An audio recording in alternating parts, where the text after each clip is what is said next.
pages, you were deep in sort of finding and seeing these historic parallels to where the party was heading. Talk about it.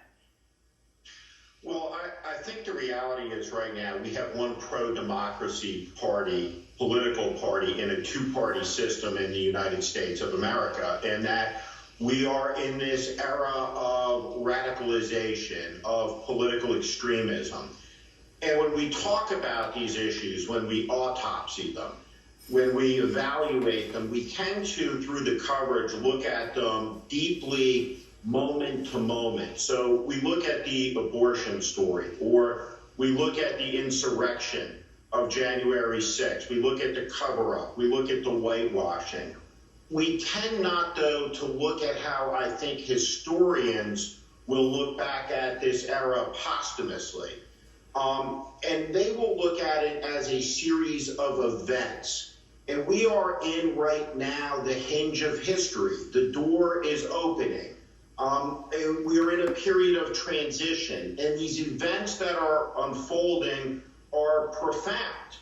And this political conflagration that we seem to be on the edge of, fueled by this extremism, fueled by this abandonment, this commitment to democracy, the idea that we decide who has power in this complicated, multiracial, multi-ethnic, pluralistic democracy through majority rule elections, where pragmatism is a virtue, where compromise is a virtue, where common sense matters in the practical delivery of services by government.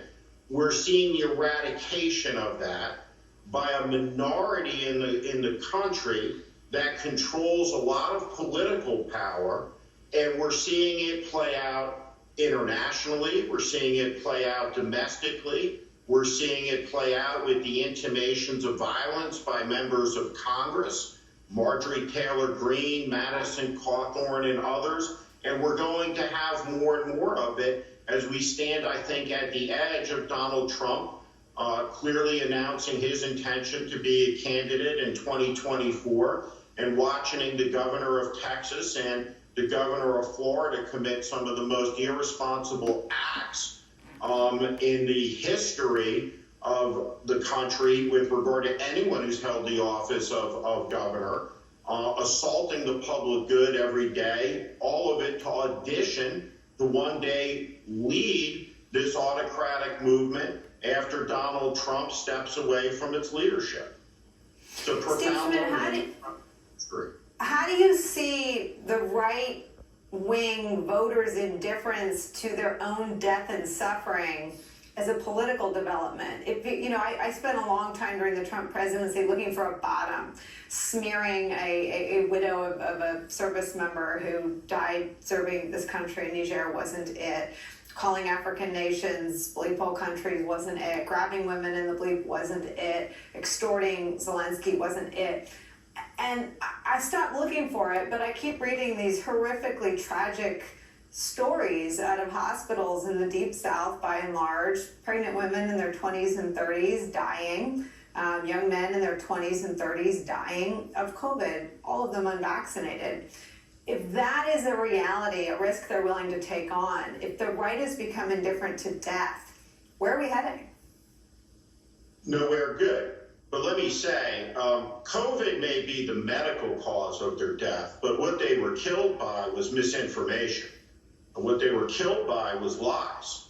What they were killed by is the malice and the immorality of political leaders who would risk their lives in a big con for the purpose of appeasing a base, of appeasing a ratings god in the form of Fox News and the constellation of right-wing sites that fuel all of this insanity in this country.